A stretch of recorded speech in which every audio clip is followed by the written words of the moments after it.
go is rolling. Cool, thank you. So, I guess to get started, could you tell us your name, what you do specifically, and just kind of a little bit about what it is from your perspective? Sure, so my name is Brent Ranalli, and I am a member of the Thoreau Studies community. I've been working on Thoreau Studies, so writing, speaking for about 10 years now. There's a very active Thoreau aficionado community based in Concord here in Massachusetts, the Thoreau Society and other institutions as well. So I've been involved for a while now, writing and speaking. I also edit the Thoreau Society Bulletin, and I have begun performing as Henry David Thoreau in schools and libraries and other venues. Interesting. How long have you been doing the performance of Henry David Thoreau?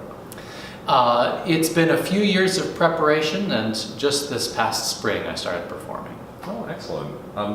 So a few years of preparation, what does that look like? Do you have to go to Thoreau school, or? So what that looks like is working with a coach who is actually a former drama teacher of mine on developing a presentation about 20 minutes long that's suitable for an audience of children and adults. And then perhaps even more challenging is assembling the wardrobe. And there's still work to be done there, but I've got something that's passable and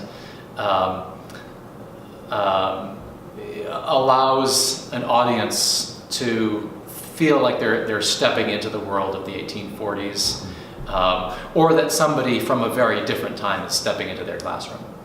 Interesting. So now when you go into a classroom or a library or anything like that, what does kind of the typical day look like for you from complete start to finish? Sure. So if I'm performing for, let me give you a.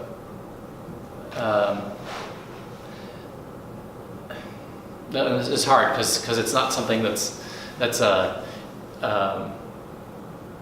typical day. A typical day. Yeah. Let me give you an example. Please. Some of the most interesting activities that I've done performing as Henry David Thoreau have been interacting with the public at special events. So, for example, I've performed at the cabin replica at Walden Pond and at the Old Manse in Concord, which is it's a dwelling that belonged to the Emerson family.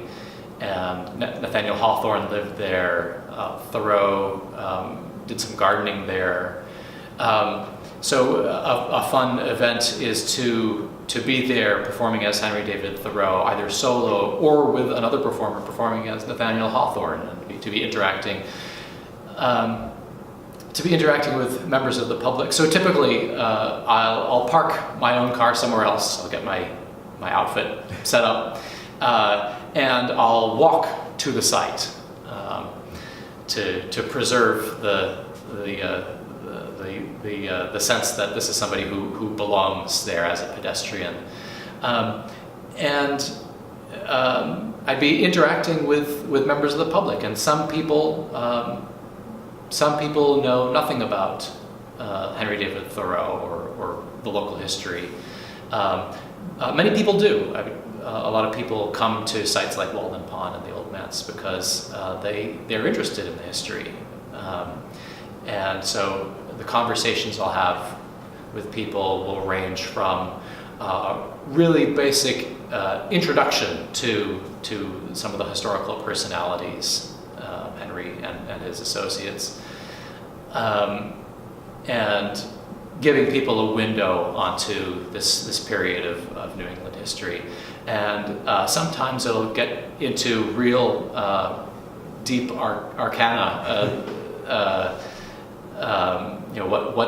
What did he eat? How did he dress? What was the relationship like between Henry David Thoreau and others, Hawthorne, Emerson, others in their community, members of Thoreau's family? So as far as it comes for preparation for you, is that a lot of stuff that you have to kind of memorize or go over, like the very specifics, like what did Thoreau eat, what was his personal relationship like, or is it something that you basically infer based on his work? Well, so that's a good question. So what goes into preparation? So the biggest part of the preparation is deep reading in his works and in things that have been written about him, things that have been written by contemporaries. And I come to the role of performer with the benefit of a decade or so of reading Thoreau's works and reading what's been written about him. So I have a good baseline knowledge. Typically when I go into a performance situation, I'll do a little bit of cramming. So if I'm going to be performing at Walden Pond, I'll do some reading of Walden or of his journals from around that time. If I'm performing at the Old Manse, I'll brush up on his relationship with Nathaniel Hawthorne. And of course, there are questions that come up that are that require some finesse. If I don't have the answer right at my fingertips, but that's part of the art of being a performer. So now you mentioned that 10 years, right? You said that you've been studying Thoreau overall. Mm-hmm. What initially inspired you to kind of become a scholar of Thoreau? Was it something specific or just general? That's a good question. So like many people, I studied Thoreau's writings as a student, Walden, Civil Disobedience.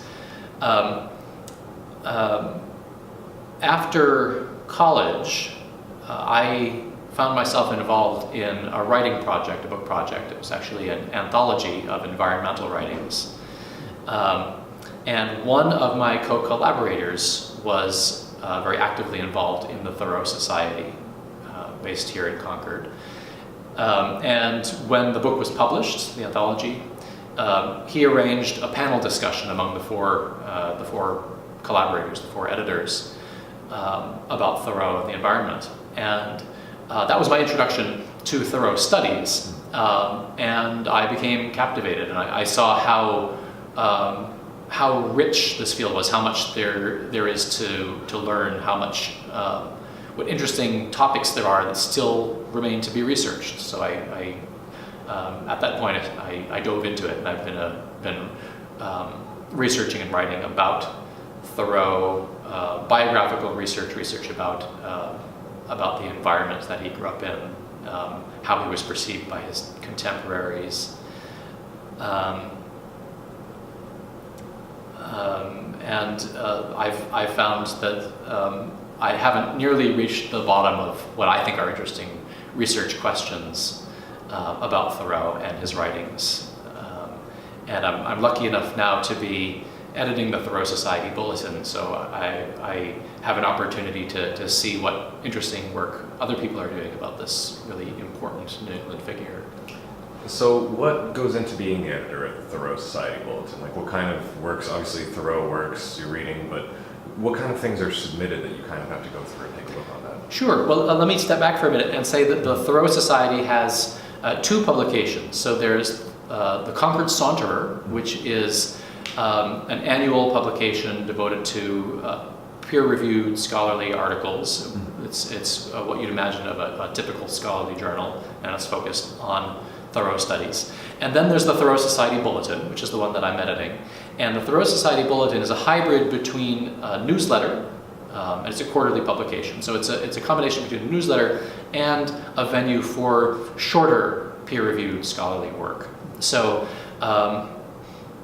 I will be receiving, I receive contributions from members of the community and other people who are not super active in Thoreau studies but have something to say about Thoreau. Mm-hmm. And if they're scholarly works, I'll take them through a peer review process. I've got an excellent group of scholars that I can, who are very generous with their time in reviewing submissions and making sure they're up to the highest standards before they're published.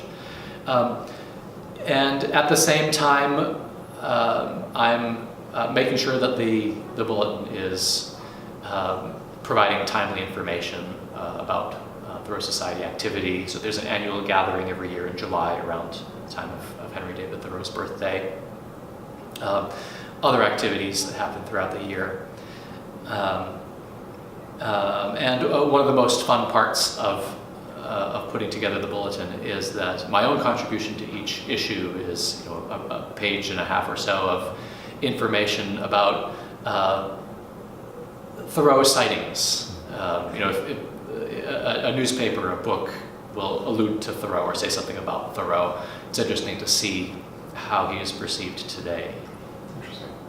So, would you say that your overall goal when it comes to being Thoreau, studying Thoreau, working on the bulletin, is to necessarily just kind of inform and connect people to David Thoreau as himself, or what would you say is your goal with this whole thing, if there is one? Yes, well, I'd say the way you've described it is accurate. What I'd love to do is to bring Henry David Thoreau to life for people. So if they read his works as a student, they might come back to it with fresh eyes. If they're not familiar with Thoreau and his works, they might become interested. And I should say that it's about service to others in this way, but it's also something that I find fulfilling myself. And I feel like, in a way, I'm treading in his footsteps. I'm aspiring to be a little bit like him. So I was born in Burlington, Massachusetts, so I'm a local boy. I studied at Harvard as he did, and like Henry, I thought that there were aspects of that were really good, but at the same time, Harvard is not always all that it's cracked up to be. And aside from a couple of years after college, which I spent in Eastern Europe, I've lived in this area my whole life, and I currently live in Acton, right next door to Concord. Concord was really important to Thoreau. He traveled a little bit outside of the region. He spent the better part of a year in New York City trying to make it as a writer there, and what that experience taught him was that Concord and Massachusetts were the place for him to be, and that's when he made the decision that he was going to live at Walden Pond and try that experiment.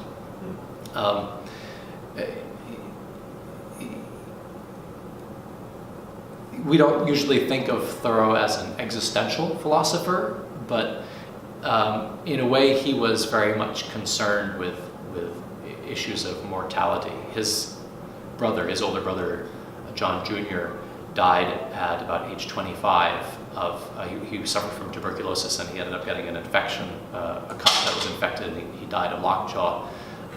Very tragic, and this promising young man. Many of their contemporaries thought that John was actually the promising son of the family.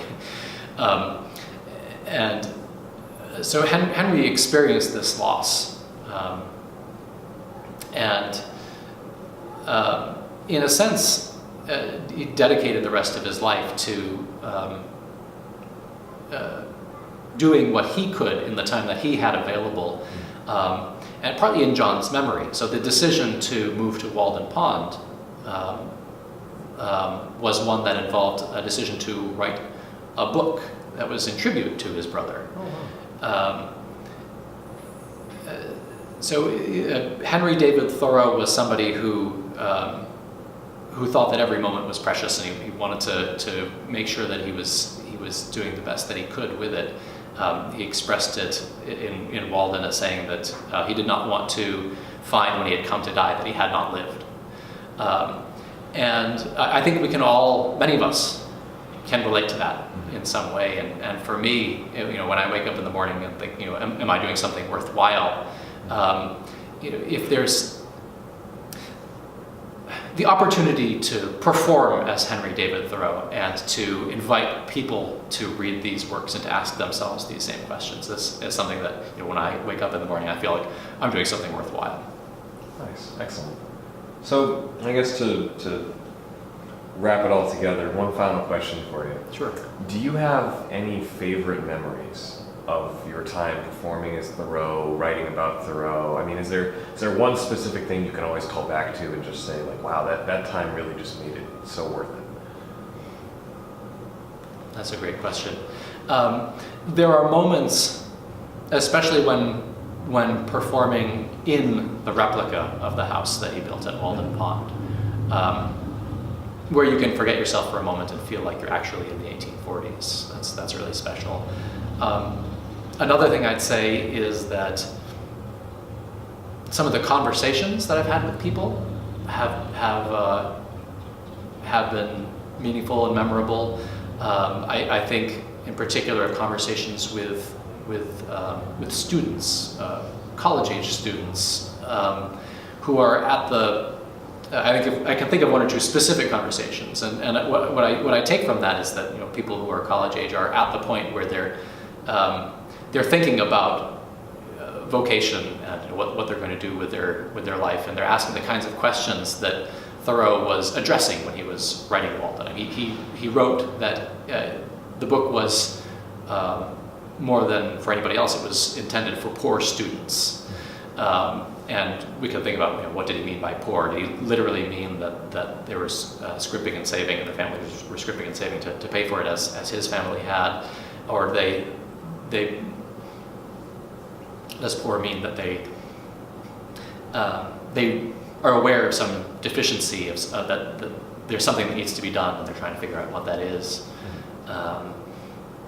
But I think that Thoreau's works are particularly meaningful for people who are thinking broadly about their life and what it will look like, and that could be students, it could be anybody, anyone at any point in time can look at their life and say, how can I be living more worthily? That's excellent, honestly. Well, thank you very much for your time. Thank Very you. much appreciate it. Thanks, Lucas. All right, excellent. Well said.